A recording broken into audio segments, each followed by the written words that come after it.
All right, we'll knock this Venom out real quick. This is the start of a new arc.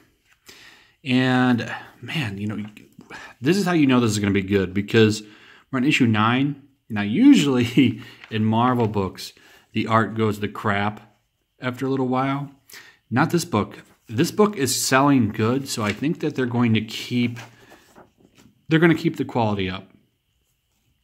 And how I know that? Well, you don't see Brevoort and you don't see Smith. Usually that's a good sign that the book might stay consistently good. I wonder though, Venom, is that under, so they have like, I'm pretty sure they have different like, you know, branches. There's like the Spider-Man branch, the X-Men branch, the Avengers branch, or like big editors kind of oversee all of those similar books. Like, is Venom under the Spider-Man branch? I would think it is, right? It should be. He's really, even though they don't have him at all in this book, other than like one time, I think it's Nick Lowe. Oh, yep, so he is the executive editor. He's doing a pretty good job, man. I have to say, like, he seems to be one of the few editors that actually does his job. Imagine that. Imagine that. Not hard to do. Not like old Brevoort and Smith getting all hopped up on cough and cold pills in the bathroom all day at work while they're on Twitter. Good job there, Nick, for actually giving a damn about your job. I commend you for it, sir. So this whole arc that's going on right now, man, like, I really love this art. Look at that bus going. It's like, it seems like it's low effort, but it's still good, you know? That's like the lowest effort thing you'll see in this entire book. And even that looks pretty solid. You know what I'm saying? It's like, it feels like maybe Nick's like, this doesn't look good. Would you mind redrawing that, please, sir? I don't know. The only thing I know what's going on is the symbiotes, like in dog form.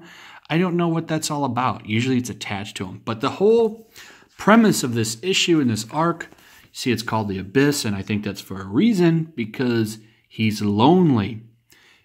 The Venom suit, if you didn't know, has lost its mind. It's basically like a husk.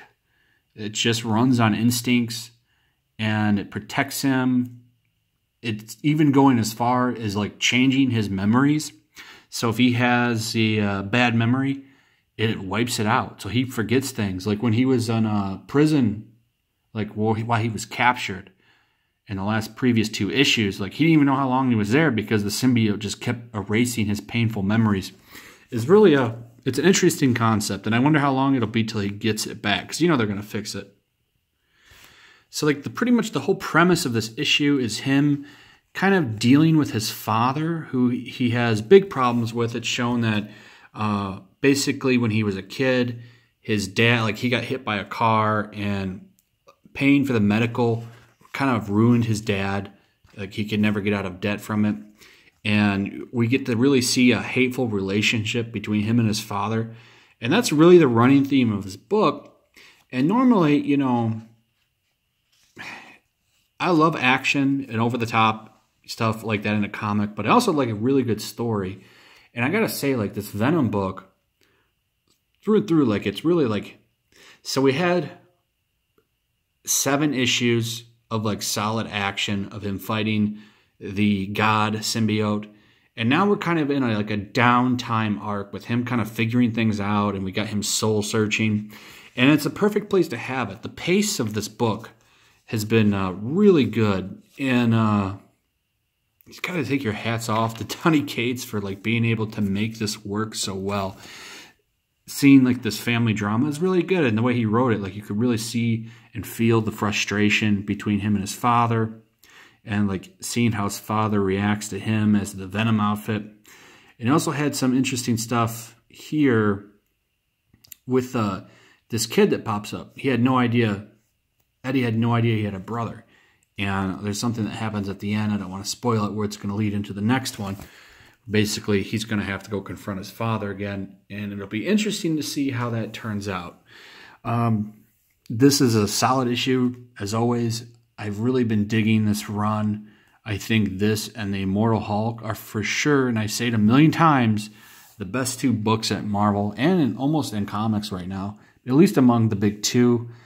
If I were to recommend one over the other, I would have to go with Venom, even though I think Immortal Hulk is the better book. Barely. But Donny Cates is a little bit more of a classy dude. He doesn't block you. He's a lot like Brian Hill. He's very nice, respectful. He'll interact with you. Doesn't call you a piece of garbage, which it shouldn't be something you have to say, hey, I'm glad you do that for me. But, you know, that's the state of comics, I guess. Anyway, it's a short review. There's not too much to go in here. Nothing major happened. It's just a good, solid issue with a lot of good emotion, a lot of good human elements that you just don't see. You can tell Donny Cates is a normal person who's talented, which is always good. Anyway, like, subscribe, hit that notification bell, check out my Stream Me, Patreon, all that good stuff, and share the video, leave a comment. I'll see you guys soon.